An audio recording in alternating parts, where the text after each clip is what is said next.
Now recognize the representative from Rhode Island, Mr. Amo. Thank you, Mr. Chairman. Thank you for being here, Undersecretary. Undersecretary Denano, your purview includes overseeing the office of the AUKUS Senior Advisor. The Australia, United Kingdom, United States Security Pact, also known as AUKUS, is a historic defense cooperation agreement critical to maintaining free trade and security in the Indo-Pacific by enabling coordination on sensitive defense technology. AUKUS grows our national security capabilities and creates opportunities for our domestic defense industry to collaborate with our allies, supporting domestic manufacturing and good-paying jobs here at home. I'm glad you've acknowledged the importance of AUKUS and explained how AUKUS implementation is moving forward after last year's review. I'm also glad that you are working to remove the red tape that makes AUKUS collaboration difficult. Now, while AUKUS is supposed to make collaboration easier, red tape slows down technology transfer and makes it difficult to collaborate on sensitive technology. That's why I was proud to lead the AUKUS Improvement Act with Chairman Emeritus McCall, which passed into law last year. Our law removed duplicative approval requirements for AUKUS coordination, but there's still work to be done to ensure AUKUS procedures are streamlined and free of unnecessary delays. So, Mr. Undersecretary, could you describe how you and the Office of the AUKUS Senior Advisor are collaborating with our allies and domestic manufacturers to cut red tape and facilitate AUKUS collaboration? How are you ensuring that more efficient collaboration doesn't threaten our most sensitive technologies?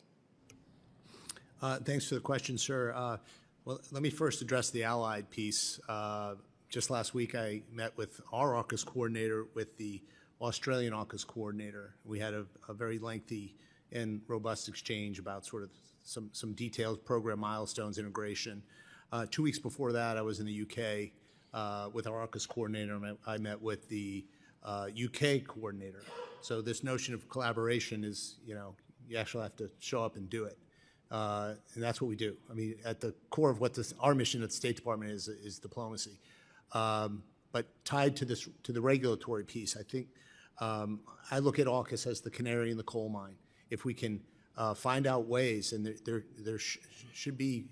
we should not be denying capabilities with our closest allies. I mean, both the UK and Australia are, the US extends our nuclear deterrence umbrella. There can be no closer ally. Yet, I think decades of I guess red tape was the term used. We need to really dig into it and pull it apart. And I can tell you, even in some of the AUKUS reforms that I think were really good for a start. As we get into it, we find it's sort of like a fishing knot. The more you pull it apart, you realize there's more problems inside it. And that's, I think, systematic problems inside our regulatory regimes. Great. I know I have a little bit of time left, but I'm glad that you're digging in. I'm glad that you're taking steps to ensure that AUKUS runs efficiently. And I hope you continue to take thoughtful steps to balance our need for coordination with the protection of our sensitive technology. And I'll come back to you. I know you're still digging in, and I'm grateful that you're working towards the shared aims that I believe we have there. Now, while I'm glad you're working on implementing AUKUS, I'm also troubled that the Trump administration lacks a plan for other areas of our arms control and international security. There is no plan for nuclear arms control.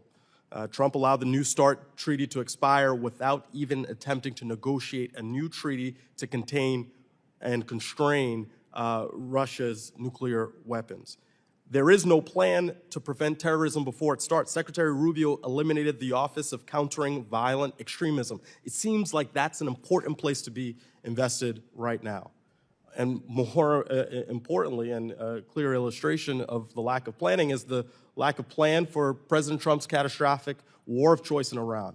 His short-sighted war has already cost 13 American service members' lives, tens of billions of taxpayers' dollars, and is pushing the world closer to an oil crisis every single day that the Strait of Hormuz remains closed. So, look, I echo the voices of other Democrats on this committee.